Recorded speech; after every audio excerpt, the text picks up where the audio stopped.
afternoon, welcome. This is Jamb here. 2014 government pass question. Question number 17 says the ultimate aim of political parties is to dash. The ultimate aim of political parties is to dash. A. Implement people-oriented program. B.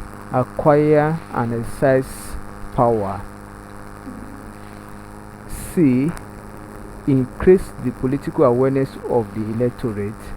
D. Formulate and implement policy. The ultimate aim, which is the ultimate goal of political party, is to acquire and exercise power, which is what? Political power. To acquire political power and exercise political power. So option B is correct. Thank you, and kindly subscribe for more videos.